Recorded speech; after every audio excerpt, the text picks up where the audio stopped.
Welcome to Rock and Roll to Success with Gabriel Ottaviano. Let's dive in.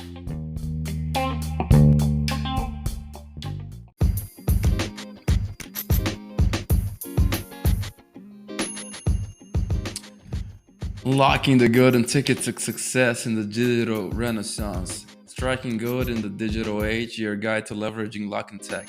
Hello guys, this is Gabriel Ottaviano and I'm your guide in the rock and roll to success.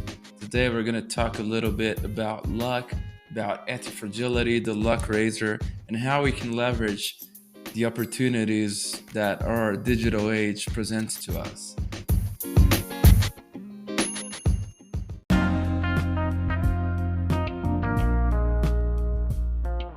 So let's dive in. How would you fancy your chances of winning if you only bought one lottery ticket? What if you bought 1 million tickets? Well, if you're not totally delusional, you probably answered that someone with 1 million tickets has a bigger chance of winning. So why do you forsake opportunities daily? What does keep you from hoarding all the chances to get lucky you possibly can? Well, in Charlie and the Chocolate Factory, Willy Wonka hides 5 golden tickets in his famous Wonka bars. Whoever found these golden tickets could have the chance of visiting his legendary factory.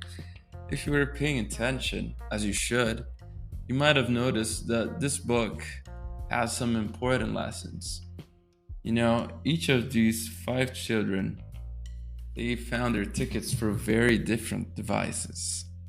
For example, Augustus Gloop, he found his ticket by eating a ton of chocolate bars every day. His method was sheer hard work. Yeah, even eating chocolate can be hard work if you eat so much.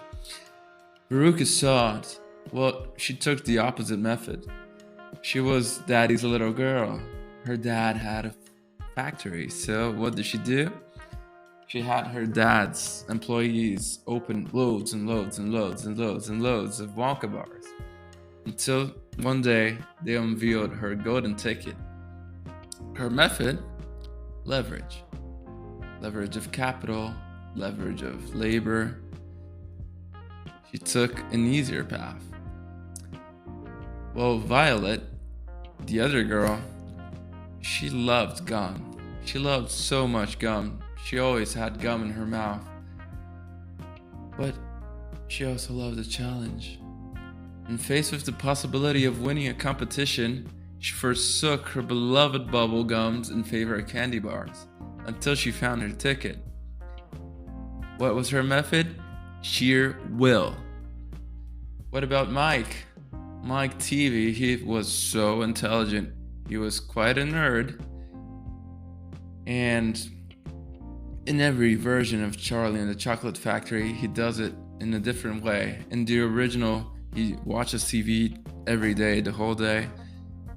Then there's a version in which he hacks Wonka's computers.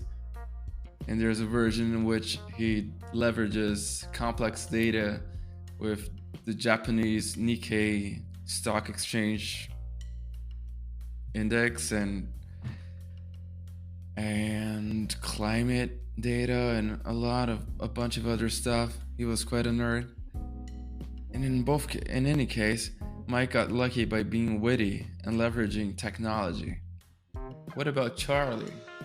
Charlie was a very poor kid, very underprivileged, and he only got to eat Wonka bars once a year on his birthday when his grandpa gave him one.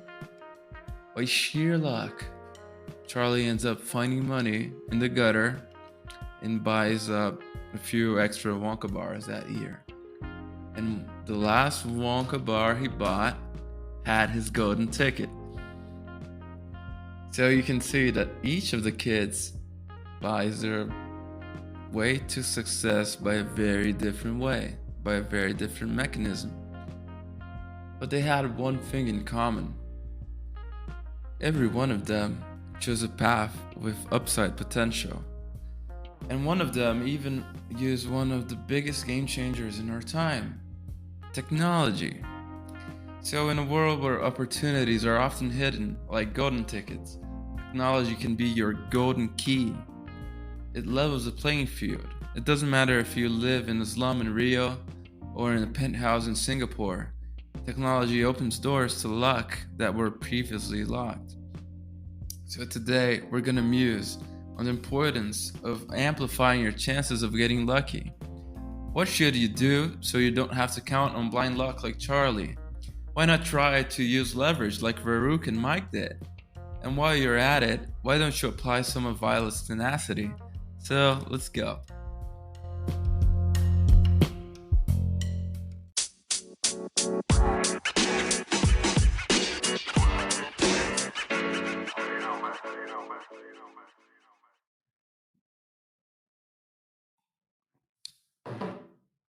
Section 1, the luck raiser, choosing the path with the most upside. Well, in the Simtalab, he coined the term antifragility to describe things that not only are immune to disorder, they thrive in chaos. So becoming anti-fragile, as he says, means choosing the paths with the best upside to downside ratio. In simpler terms, there are three types of things. Fragile are things that are vulnerable to any disruption. Think of a glass of champagne or a plate of china. If you drop them, they're gone. In life choices, it will be something with a very limited upside and a disproportionate downside. A downside with catastrophic consequences. Think of something like playing a game of Russian roulette or refinancing your house to buy GameStop stocks. You have very little to win and a lot to lose. So you should avoid at all costs the fragile.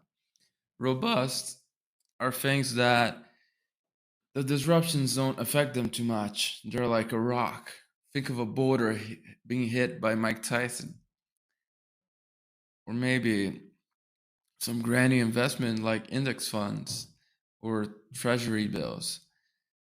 They don't care too much about disruption. They stay the same regardless of what happens. But what would be the anti-fragile? You see, anti-fragile is not the opposite of fragile. I mean, sorry, robust is not the opposite of fragile. Robust is a totally different thing. Anti-fragile is the opposite of fragile. It means that it's something that thrives under chaos. It's something that if you apply more chaos, if you apply more entropy, if you apply more pressure, it gets better. It doesn't get worse. It's like if you threw the plate of china in the ground and you got 3 plates of china instead of 3,000 pieces of plate of china, if that makes any sense. So think of graphite becoming diamonds under pressure, or a well-placed hedge bet. Say you got an option to buy a stock for $10 and you paid like 50 cents for that option, and then when the date comes to exercise your option, the price soars to 100. You just got a totally disproportionate payout. You paid 50 cents, you buy it for 10, and then you sell it for 100. It's like you thrived under chaos. And what was the worst case scenario? You lost 50 cents. So you had little to lose and a lot to win. This is the best. This is the best thing possible. This is what you should strive for. So now let's talk a little bit about the luck raiser. So the luck raiser says that when choosing between two paths, you should choose the path that has a larger luck surface area. It's a very interesting philosophical concept. So in Charlie's book, if he hadn't bought more candy bars, there would be no book. So think in your life, what stories are you forsaking by not leveraging your chances of getting lucky? When you have the choice of going to an event, of doing a course, of meeting new people, of putting yourself out there, but instead you choose to stay at home, to watch Netflix, to basically do nothing, to derp around. You're not leveraging your opportunities to get lucky. For example, last week, I had one of these moments. It was Tuesday, and one of the greatest minds in productivity and knowledge management in the world, Tiago Forte, would be in Sao Paulo to launch his book in Portuguese, Building a Second Brain.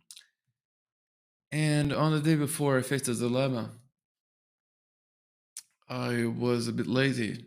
It was a Monday night, and I was thinking, oh, I'm a bit tired. I don't want to go. And I had two options. I could not go. And maybe I'd work a little more that day. Maybe I'd get to work out. Maybe I'd watch a few more YouTube videos. I'm a totally YouTube junkie. It's my version of Netflix addiction. Or maybe I could read a little, nothing much. But what about if I went? If I went, if I bit the bullet and took the 1 hour road trip plus about 1 hour of traffic because Sao Paulo traffic sucks, I meet one of the top guys in an area that I'm very keen on working on. I'd be one of the first ones to buy Building a Second Brain in Portuguese. I'd be able to ask Tiago a couple of questions, soak up some of the insight from the cream of the crop, and get an autographed book. Well, it was a hard decision to make, but needless to say, I went and I ended up having a great time. And I went to dinner with my dad later, and we had awesome pizza. So it was a win-win. So in the end, you gotta take risks that favor the lucky charm. You gotta take smart, calculated risks with loads of upside, and do it consistently. I don't know if you guys watched Forrest Gump. It's quite an old movie. It's from the year I was born, 94. And Chocolate says, Forrest says, life's like a box of chocolate. You never know what you will get. And Samuel Goldman also said something similar. The harder I get, the harder I work, the luckier I get. The more coins you toss, the more likely you get the one lucky break. Or as my ever present, I wish he was my mentor, and I hope someday he will be, but he is my virtual mentor, anyways. Alex Ramosi. Putting in the work increases your contact surface. The more you do, the more likely it will be that luck will find you. So, like in chemistry, increasing the surface area is one of the key factors of accelerating a reaction. If you are trying to cook potatoes and you cut them in smaller pieces, they will cook faster. Same thing goes in life with work. And today we live in a fantastic time for those who like to learn and tinker. It's so much easier. We got so many tools. And like Dan Coles like to say, we live a digital renaissance, an era rich in opportunity. And this leads to our next section, which will talk about how to leverage the key contributors in this new era. Leveraging AI, tech, and coding for greater impact. In these digital renaissance times, scarcity is about to become a thing of the past. Well, at least if you enable yourself for this new era. When everyone has access to incredible computing power and information sources at their fingertips, these factors alone won't make you stand out. Nope. According to Naval Ravikant, the main driver is finding a position of leverage. But today, it's not necessarily about taking Veruca's path of using her daddy's capital and his employees' labor. Today, pulling a Charlie is more like combining Violet's tenacity with Mike's tech-savviness. In a world bursting with unimaginable possibilities thanks to AI, coding, and media, it's about following your genuine intellectual curiosities. What makes you, well, you? What do you do when no one's looking? What's your dirty little secret? What topics do people always seek your opinion on? These are the starting points for discovering what levers you should pull. So, by aligning your passions with the technological vehicles of leverage now available, you can achieve real productivity. It's not just about working hard. Anyone can do that. You should work smart. So, you should use leverage to do one or both of these things. First, impact more people. So, imagine helping 1 million people instead of 20 people. Two, solve bigger problems, address issues that many people face, or issues that are very huge pain points for them. So the bigger the problem, the bigger the opportunity. Well, some of you may know I'm an engineer, and I'm gonna skip this. I'm not gonna try to sell you anything. If you guys have any interest, I am launching a ChatGPT, another AI tool course. It's totally free right now. So if you guys want to be the first rock stars in the making, the first 100 will be totally free until module free. But I'll just skip to the conclusion. Conclusion, rocking the road to success. So today we took a nostalgic trip down memory lane with Charlie and the Chocolate Factory, unearthing valuable life lessons from each character's distinct approach to achieving their dreams. First, we got Augustus with his hard work, Veruca with her leverage, Violet with her tenacity, Mike with his tech savviness, and finally Charlie, our hero, with sheer luck. We also delved into the transformative principle of antifragility, aligning it with the luck raiser's philosophy of positioning yourself in situations that are ripe for serendipity. We explore the concept of increasing our contact surface with luck by consistently putting out valuable work. But we're not just any generation. We're the pioneers of a digital renaissance. So, what are you known for among your circle? That's the unique knowledge that will make you indispensable. And that's what you should leverage. By seizing every opportunity, harnessing the technological revolution, you're not just inching closer to success, you're sprinting towards it. Thank you for joining me on this exhilarating journey today. If you know someone who absolutely must read this, please share. Please bring them along the journey, whether they're ready or not, because they're wanted, dead or alive. Thanks, guys.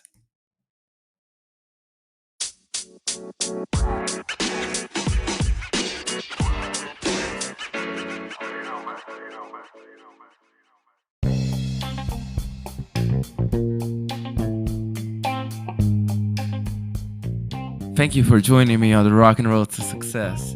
I'm looking forward to hearing from you guys and having you with me next time. Let's go.